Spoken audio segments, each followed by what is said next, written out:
السلام علیکم ورحمۃ اللہ وبرکاتہ۔ بسم اللہ الرحمن الرحیم۔ نماز۔ ہر مسلمان مرد و عورت کو یہ جان لینا چاہیے کہ ایمان و عقیدوں کو صحیح کر لینے کے بعد سب سے بڑا فرض نماز ہے، کیونکہ قرآن مجید اور حدیثوں میں بہت زیادہ بار اس کی تاکید آئی ہے۔ یاد رکھو کہ جو نماز کو فرض نہ مانے یا نماز کی توہین کرے یا نماز کو ایک ہلکی اور بے قدر چیز سمجھ کر اس کی طرف سے بے توجہی برتے، وہ کافر اور اسلام سے خارج ہے، اور جو شخص نماز نہ پڑھے وہ بہت بڑا گنہگار، قہر و غضب جبار میں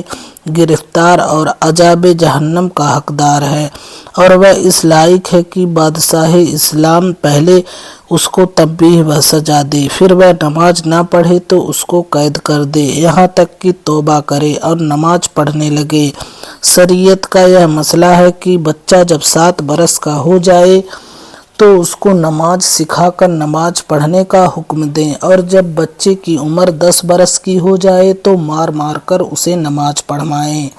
مسئلہ: نماز خالص عبادت بدنی ہے، اس میں نیابت جاری نہیں ہو سکتی، یعنی ایک کی طرف سے دوسرا نہیں پڑھ سکتا۔ نہ یہ ہو سکتا ہے کہ زندگی میں نماز کے بدلے کچھ مال بطور فدیہ ادا کر کے نماز سے چھٹکارا حاصل کرنے۔ ہاں، البتہ اگر کسی پر کچھ نمازیں رہ گئی ہیں اور انتقال کر گیا اور وصیت کر گیا کہ اس کی نمازوں کا فدیہ عطا کیا جائے تو امید ہے کہ انشاءاللہ تعالیٰ یہ قبول ہو، اور یہ وصیت بھی وارثوں کو اس کی طرف سے پوری کرنی چاہیے کہ قبول و درگزر کی امید ہے۔ شرائط نماز: اس سے پہلے کہ ہم نماز کا طریقہ بتائیں، ان 6 چیزوں کو بتا دینا ضروری ہے کہ جن کے بغیر نماز شروع نہیں ہو سکتی۔ ان 6 چیزوں کو شرائط نماز کہتے ہیں، اور وہ یہ ہیں: نمبر 1 پاکی، نمبر 2 شرمگاہ کو چھپانا، نمبر 3 نماز کا وقت، نمبر 4 قبلہ کی طرف منہ کرنا، نمبر 5 نیت تکبیر تحریمہ۔ پہلی شرط یعنی پاکی کا مطلب یہ ہے کہ نمازی کا بدن، اس کے کپڑے، نماز کی جگہ سب پاک ہو، اور کوئی نجاست جیسے پیشاب، پاخانہ، خون، لید، گوبر، مرغی کا میٹ وغیرہ نہ لگی ہو، اور نمازی بے غسل اور بے وضو بھی نہ ہو۔ دوسری شرط یعنی شرمگاہ چھپانے کا یہ مطلب ہے کہ مرد کا بدن ناف سے لے کر گھٹنوں کے نیچے تک شرمگاہ ہے، اس لیے کہ نماز کی حالت میں کم سے کم ناف سے لے کر گھٹنوں کے نیچے تک چھپا رہنا ضروری ہے، اور عورت کا پورا بدن شرمگاہ ہے، اس لیے نماز کی حالت میں عورت کے تمام بدن کا ڈھکا رہنا ضروری ہے، صرف چہرہ اور ہتھیلی اور ٹخنوں کے نیچے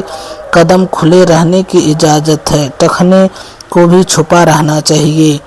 تیسری شرط یعنی وقت کا یہ مطلب ہے کہ جس نماز کے لیے جو وقت مقرر ہے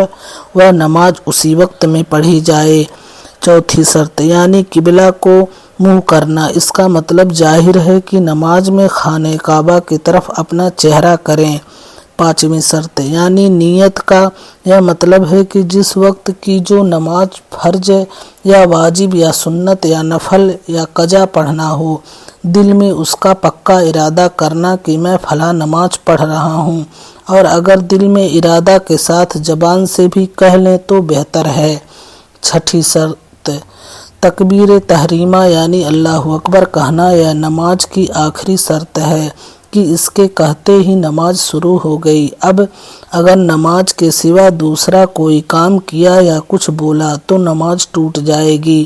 پہلی 5 شرطوں کا تکبیر تحریمہ سے پہلے اور نماز ختم ہونے تک موجود رہنا ضروری ہے، اگر ایک شرط بھی نہ پائی گئی تو نماز نہیں ہوگی۔